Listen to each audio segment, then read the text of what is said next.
আসসালামু আলাইকুম রহমতুল্লাহ। প্রিয় ভাই বোনেরা, আশা রাখি আপনারা ভালো আছেন। আলহামদুলিল্লাহ, আমিও ভালো আছি। আজকে আপনাদেরকে দেখাবো ছোট চিংড়ি মাছ দিয়ে মিষ্টি কুমড়া রান্না করা। এখানে আমি ছোট চিংড়ি মাছগুলি বেছে ধুয়ে রেখেছি। এখানে মিষ্টি কুমড়াটা কেটে রেখেছি। এখানে আমি পেঁয়াজ কুচি এবং মরিচ কুচি করে রেখেছি। এখানে আমি মশলা নিয়েছি, ধনের গুঁড়া, হলুদের গুঁড়া, রসুন বাটা এবং লবণ। আর এই চিংড়ি মাছ এবং মিষ্টি কুমড়া রান্না করার মধ্যে আমি কোনো রকমের মরিচের গুঁড়া ব্যবহার করব না। এখানে আমি চুলায় পাতিল বসিয়ে নিলাম।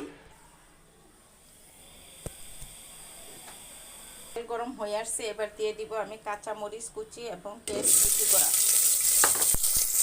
এবং মরিচটা ভাজা হয়ে আসছে, এবার আমি দিয়ে দিব মশলাগুলি যে পানি দিয়ে গুলে রেখেছিলাম এইগুলি।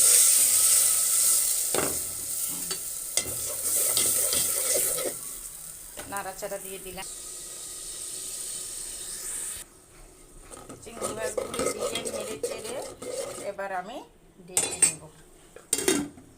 চিংড়ি মাছগুলি কষানো হয়ে গেছে, এবার আমি দিয়ে দিব মিষ্টি কুমড়াগুলি দিয়ে দিচ্ছি। মিষ্টি কুমড়াটা দিয়ে আমি নেড়ে চেড়ে দিয়েছি। এবার আমি কোনো রকম পানি না দিয়ে ঢেকে দিব। এই রান্নাটা পুরোপুরি বাপের উপরে সিদ্ধ হবে, কোনো পানি ছাড়া মিষ্টি কুমড়া রান্না।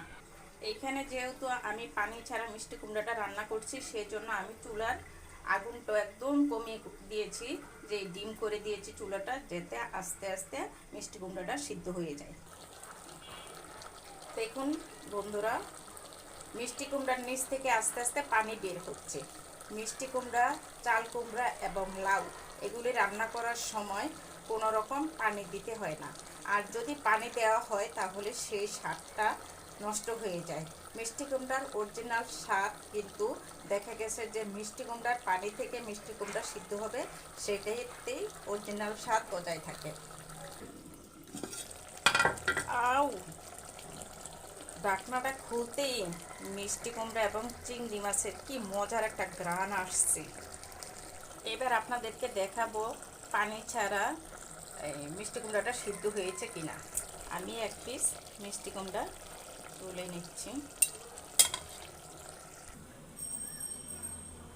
মিষ্টি কুমড়াটা একদম গলে নরম হয়ে গেছে, হয়ে গেল। এবার পানি ছাড়া দেশি চিংড়ি মাছ আর মিষ্টি কুমড়া রান্না করা।